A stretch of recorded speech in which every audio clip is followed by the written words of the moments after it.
करते हैं यूपी के बहराइच का, जहां से इस वक्त प्रधानमंत्री मोदी कुछ बोल रहे हैं। सीधे सुनते हैं।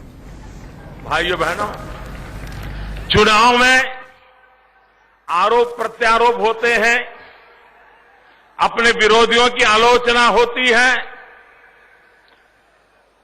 तीखे से तीखी आलोचना होती है, बहुत स्वाभाविक भी है।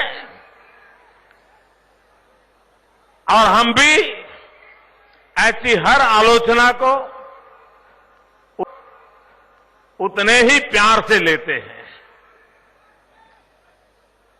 लेकिन मैं हैरान हूं अखिलेश जी, मोदी पे हमला करो समझ सकता हूं, भाजपा पे हमला करो समझ सकता हूं, लेकिन बेचारे गधे के ऊपर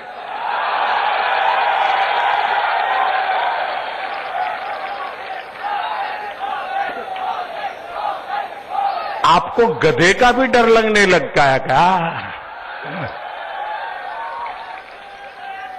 अरे वो तो सैकड़ों किलोमीटर दूर है, आप इतने घबराते काहे हो?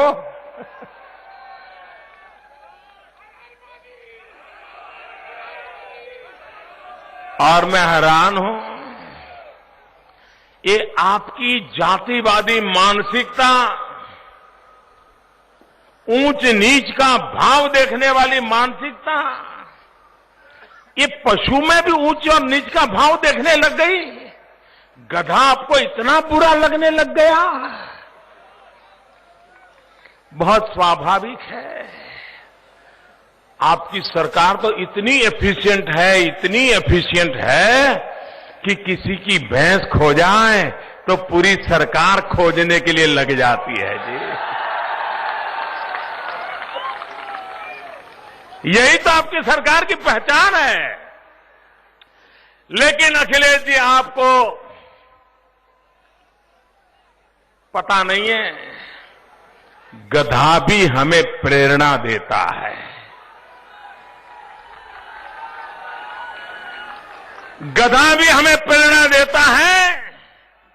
अगर दिल दिमाग साफ हो तो प्रेरणा ले भी सकते हैं। गधा अपने मालिक पे वफादार होता है। गधा अपना मालिक जितना काम ले उतना करता है और कम से कम खर्चे वाला होता है। कम से कम खर्चे वाला होता है।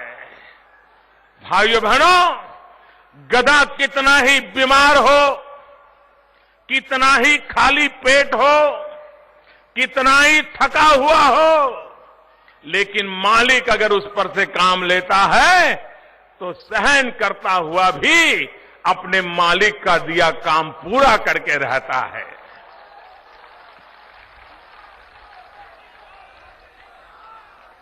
अखिलेश जी, ये 125 करोड़ देशवासी मेरे मालिक हैं। वो मुझसे जितना काम लेते हैं मैं करता हूं, बिना छुट्टी लिए करता हूं, थक जाऊं तो भी करता हूं, कभी भूखा रहा तो भी करता हूं, क्योंकि गधे से प्रेरणा लेता हूं और बड़े गर्व से लेता हूं, ताकि इन 125 करोड़ मेरे देशवासियों के लिए गधे से भी ज्यादा मजदूरी करके उनके लिए काम आओ, इस गौरव के साथ काम करता हूं।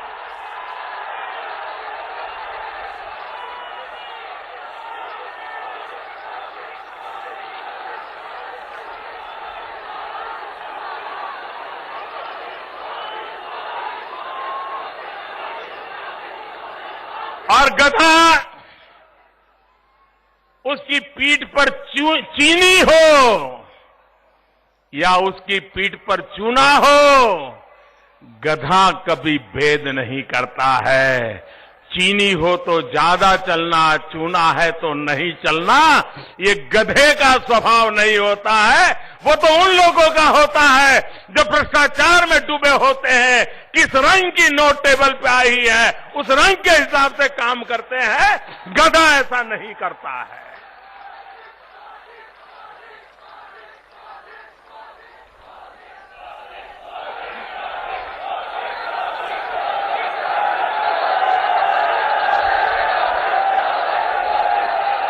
और अखिलेश जी, जिन गुजरात के गधों को, उन गधों पे आपको इतनी नफरत है, लेकिन वही गुजरात है जिसने दयानंद सरस्वती को जन्म दिया था। वही गुजरात है जिसने महात्मा गांधी को जन्म दिया था। वही गुजरात है जिसने सरदार वल्लभ भाई पटेल को जन्म दिया था। अरे वही गुजरात है भगवान कृष्ण ने यहां से जाकर के वहां बसना पसंद किया था। और इसलिए अखिलेश जी, ये देश हमारा है, हर कोना हमारा है। ये नफरत का भाव आपको शोभा नहीं देता है।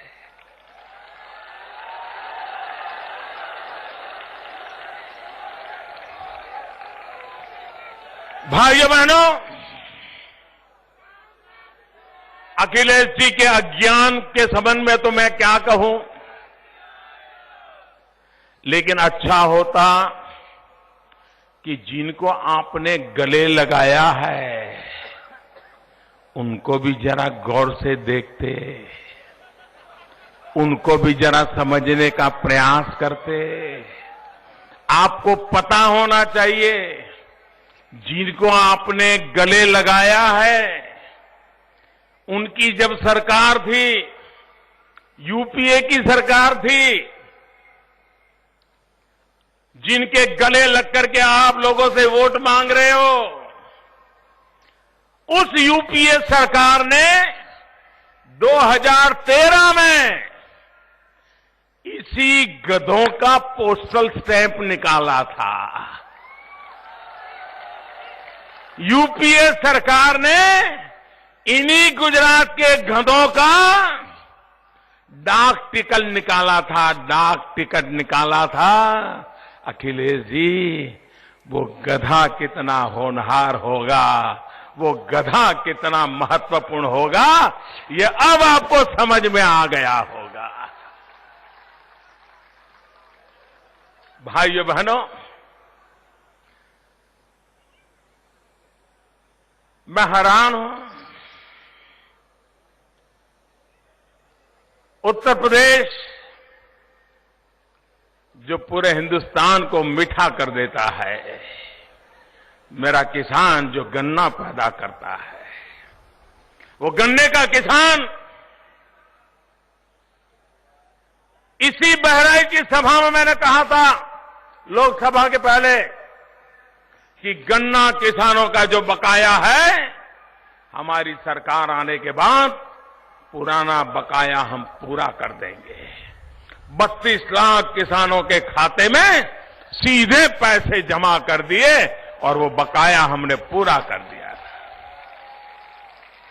क्या कारण है कि उसके बाद गन्ना किसानों को पैसे नहीं देते हैं?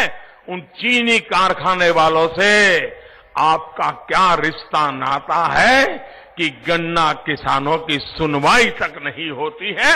ये मैं पूछना चाहता हूं। भाइयों बहनों,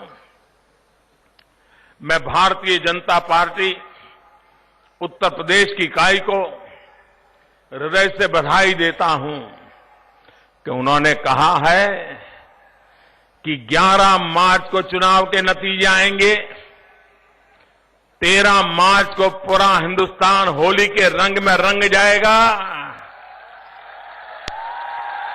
ये विजय की होली होगी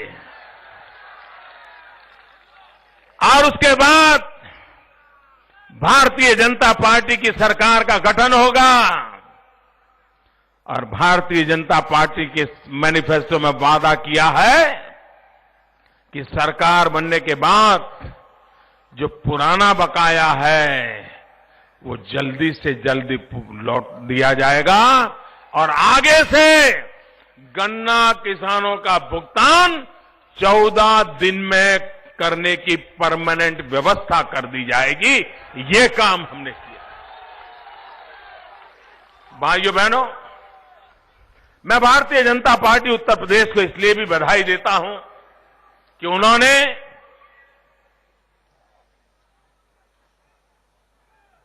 छोटे किसान उनकी फसल का उन पर जो कर्ज है वो कर्ज माफ करने का वादा किया है।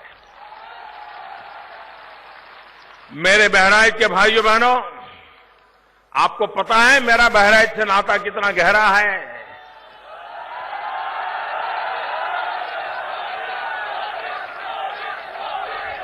मैं पहले भारतीय जनता पार्टी के संगठन का काम करता था और संगठन का कार्य करते करते यहां उत्तर प्रदेश में मेरा दौरा चल रहा था संगठन के काम के लिए, और मेरा यहां हर जिले में जाने का कार्यक्रम था। मैं बहराइच पहुंचा, संगठन की मीटिंगें ले रहा था। अचानक अटल जी का संदेश आया, तब वो प्रधानमंत्री थे, कि भाई तुम जरा वापस लौट आओ। अब मैं यहां सारा कार्यक्रम बना करके बैठा था,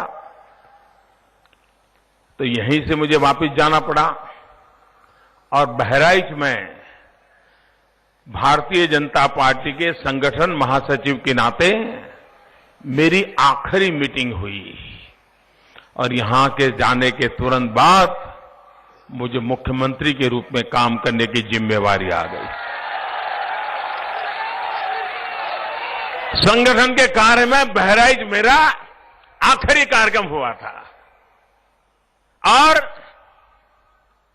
बाद में मैं गया दिल्ली, कुछ काम में रहा। 2 दिन के बाद अटल जी से मिला तो मुझे नई जिम्मेवारी आ गई। तो बहराइच में कभी हमेशा मुझे याद रहेगा। उस बहराइच में जब मैं आया हूं तो भाइयों बहनों, मैं यूपी का सांसद भी हूं और ये यूपी है जिसने इतना भारी समर्थन दिया, इतना भारी समर्थन दिया कि पूर्ण बहुमत के साथ प्रधानमंत्री के रूप में मुझे सेवा करने का सौभाग्य मिला।